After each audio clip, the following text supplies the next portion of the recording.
Bonjour à tous, j'espère que vous allez tous très bien. Alors aujourd'hui, je vous propose cette petite vidéo sur la thématique de la spiritualité, notamment sur les portes d'accès au paradis. Pourquoi je vous parle de ce sujet? Eh bien, tout simplement parce que ça fait un moment, même plusieurs années, que j'entends véhiculer un certain nombre de choses qui sont complètement erronées et qui bloquent l'accès au paradis de millions et millions de gens sur la Terre. Il faut savoir que la plupart du temps, et vous allez me dire si je me trompe, on vous a présenté la religion ou la spiritualité comme un ensemble de permis à points et qu'en fonction des bonnes actions que vous faites, vous acquérez un certain nombre de points et qu'arrivé à un certain total, eh bien vous avez, en gros, vous avez la moyenne et là vous pouvez passer au paradis. Donc, par exemple, si vous faites l'aumône, vous avez, on va dire, 10 points. Vous faites le jeûne, vous avez 15 points. Vous sauvez la vie d'une personne, vous avez 100 points, etc., etc. Alors, ces choses, elles sont très bonnes, d'accord? C'est important de faire des bonnes actions et tout ça. Maintenant, ce n'est pas ça qui va vous ouvrir les portes du paradis. Ça, ce sont seulement des choses qui vont vous aider à progresser vers ce chemin du paradis. Donc ça, c'est vraiment la grosse nuance à savoir.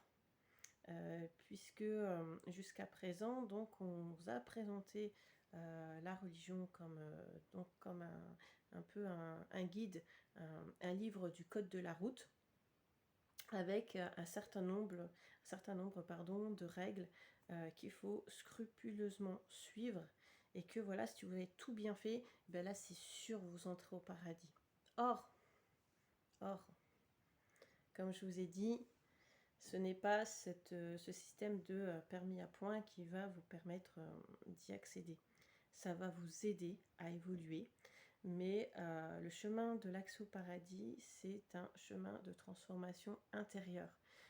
Il ne s'agit pas de réaliser un certain nombre d'actions permettant à avoir un certain nombre de points, mais il s'agit plutôt de franchir toutes les étapes pour pouvoir accéder au paradis. Je dis bien toutes les étapes. S'il y a une seule étape qui n'est pas franchie, vous n'entrez pas au paradis. Vous allez arriver à une destination qui serait un petit peu comme l'antichambre, comme une station intermédiaire. Et il y a plusieurs stations. C'est pour ça qu'on parle de plusieurs étages du paradis. Mais en réalité, ce n'est pas plusieurs étages du paradis, il n'y a qu'un seul paradis. Il n'y a qu'un seul paradis, mais il y a plusieurs antichambres avec plusieurs accès à ces antichambres. Donc bref, il faut une métamorphose complète pour pouvoir arriver à la pièce centrale du château, comme le fameux château dont parle Sainte Thérèse d'Avila, le château intérieur. Donc c'est vraiment une alchimie très subtile, très profonde, un gramme de plus ou un gramme de moins, et c'est pas bon en fait.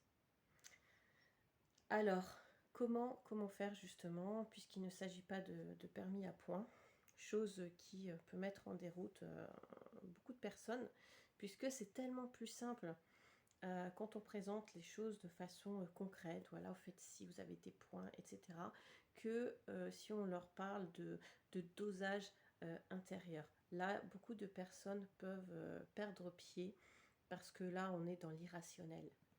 Or, même l'irrationnel, il a ses règles à suivre. Donc, il y a des règles, il y a des lois aussi profondes. Donc, tout à l'heure, quand je vous parlais de guide de code de la route avec un certain nombre de règles, déjà, même si vous ne faites pas toutes les règles, vous pouvez quand même accéder au paradis, puisque si vous faites, par exemple, toutes les lois, mais pas forcément toutes les règles, vous pouvez y arriver. Parce que la règle est une conséquence logique de la loi. Et la règle, elle dépend des intentions, des époques, d'un tas de conditions, alors que la loi, elle est immuable. Mais souvent, dans les spiritualités, ceux qui dirigent, ceux qui s'occupent des institutions, ont confondu la règle et la loi. Et c'est pour ça qu'on arrive des fois à un amalgame pas possible avec certaines dictatures. Donc il ne faut pas mélanger les pinceaux. Et c'est pas parce qu'on ne fait pas toutes les règles qu'on n'a pas respecté la loi. Donc voilà, ça c'était un point important. Et en fait, comment il faut faire justement pour franchir ces étapes? Donc il faut savoir que le livre divin n'est pas un livre papier. Le livre divin, il est immatériel. Les livres papier sont des vestiges qui sont destinés à guider les gens qui ne savent pas lire le livre divin que l'on porte tous depuis notre naissance en fait. Et il y a un certain nombre de voiles qui se sont mis, on parle de 7 voiles traditionnellement, qu'il faut lever petit à petit pour réaccéder à ce livre divin. Donc vous le portez tous. Maintenant, comment réussir à le découvrir, à voir cette splendeur et puis à vous transformer intérieurement. Donc c'est là la véritable alchimie, c'est là la véritable quête. Et il faut savoir que toutes les personnes qui en spiritualité font les exercices pour pouvoir arriver au paradis, eh bien n'y arriveront pas. Parce que dans cette quête, c'est celui qui est innocent, celui qui est naïf, dans le bon sens du terme, c'est-à-dire celui qui est désintéressé par ces choses matérielles, qui va y arriver. Ce chemin n'est pas le chemin de la soif de délices, hein, cette terre promise, difficile d'accès. En réalité, elle est liée au cœur. Elle est liée à l'amour. Donc là, je vais vous raconter l'histoire d'une grande sainte connue du monde arabo-musulman, par exemple, qui s'appelait Rabaa al-Adawiya. Il y a beaucoup de films qui ont été tournés sur cette sainte. Donc c'est un exemple parmi d'autres exemples de grands penseurs, de grands sages, de grands pieux, de grands saints et de grandes saintes. Donc elle en a été le porte-parole. Et un jour, on la trouve dans les rues de Bassorah avec un seau d'eau et une torche. Et donc, bien entendu, les gens la prennent pour une folle et la questionnent. Et mais qu'est-ce que tu fais là avec ton seau d'eau et ta torche comme ça en pleine rue, mais ça va pas? Et elle répond, parce qu'elle était dans une autre dimension, elle répond, avec ce seau d'eau, je suis venue jeter de l'eau sur l'enfer parce que je souhaiterais qu'il n'y ait personne en enfer. Avec cette torche enflammée, je suis venue pour la jeter au paradis parce que les gens qui veulent aller au paradis, ils vont dans l'intention de profiter des délices. Alors que normalement, ils devraient simplement vouloir être avec Dieu et qu'il est là le paradis. Il n'y en a nulle part ailleurs. Et elle a dit la vérité. Le paradis, c'est un étage de l'âme.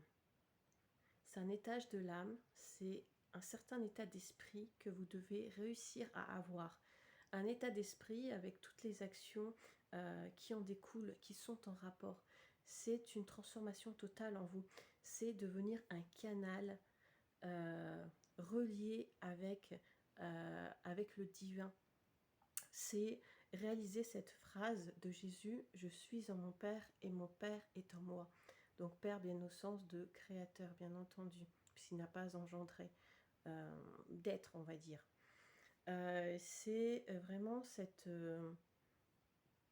alchimie. Donc je vais revenir par la suite, je ferai des conférences dessus, sur ces étapes qui sont importantes à franchir intérieurement pour pouvoir arriver à cette terre promise. Ce Compostelle, ce chemin de l'étoile, ce Compostelle Andalusia, marcher vers la lumière, donc qui était vraiment le chemin des grands alchimistes comme Paracels, comme il y en a vraiment vraiment beaucoup. Donc le fameux Compostelle, pour eux, c'était pas le chemin vers le Saint-Jacques traditionnel qu'on fait à pied. Ils le faisaient, mais eux, l'intention, c'était de trouver les étapes de la terre promise, du chemin de l'étoile divine, de l'étincelle divine.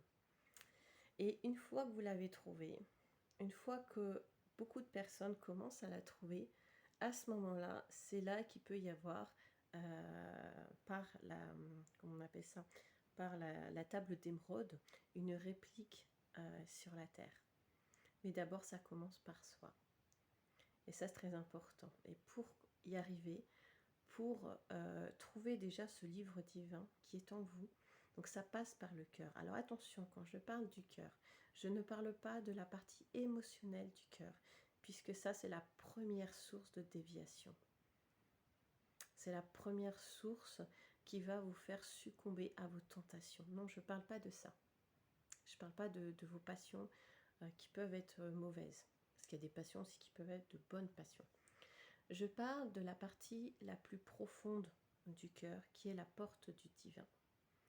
Et d'ailleurs, il faut savoir que c'est ce mot cœur qui a donné le mot corde. La corde, c'est comme le cordon ombilical qui relie chaque être humain au divin. Et c'est pour ça que les franciscains, d'ailleurs, étaient surnommés les cordeliers. Ils portaient toujours symboliquement une corde autour de leur taille pour rappeler ce lien profond avec le divin qui passe par le cœur, à l'origine de la corde. Donc, si vous voulez arriver à destination, si vous voulez trouver ces portes du paradis, y entrer, eh bien, accrochez-vous à la corde. Accrochez-vous à cette partie profonde du cœur.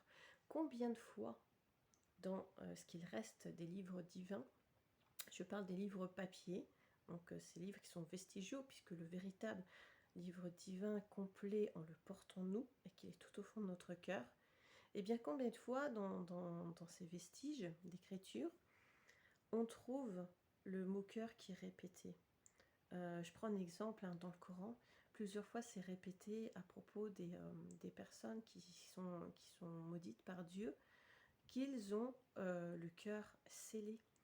Combien de fois le prophète Mohammed, béni soit-il, puisque je reconnais tous les prophètes et les prophétesses authentiques, sans faire l'amalgame avec ce que les hommes ont fait de leurs enseignements et la politique qui s'est servie de leurs paroles et qui a tout tordu. Bref, combien de fois le prophète Mohammed a dit cherchez, demandez la fatwa à votre cœur. La fatwa. Demandez la fatwa à votre cœur. Vous vous rendez compte à quel point c'est profond? Alors qu'on veut nous faire croire qu'il faut tout suivre à la lettre et qu'il y a des lois comme ça à la lettre. La lettre n'est pas l'esprit de la lettre. L'esprit est supérieur à la lettre. L'esprit est vivant.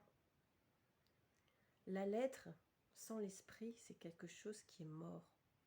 La lettre dépend toujours donc des intentions, des conditions, des époques, de tas de choses, mais l'esprit, lui, il demeure éternel et vivant. Et nous portons tous le souffle de cet esprit. Nous sommes nés de cet esprit, nous sommes nés de ce souffle, et c'est répété aussi plusieurs fois dans les textes si vous cherchez bien. Et encore un petit point, quand on vous dit que voilà, vous faites votre vie terrestre, et puis le paradis, vous allez le trouver quand vous allez mourir si vous avez fait ce qu'il faut. En fait, la mort, et c'est là que c'est important de voir la différence entre les enseignements institutionnels basés sur l'exotérisme et les enseignements des grands mystiques, des grands pieux, etc., qui sont ésotériques. On ne parle pas de la même mort. L'accès au paradis se réalise par la mort, oui, mais pas la mort corporelle.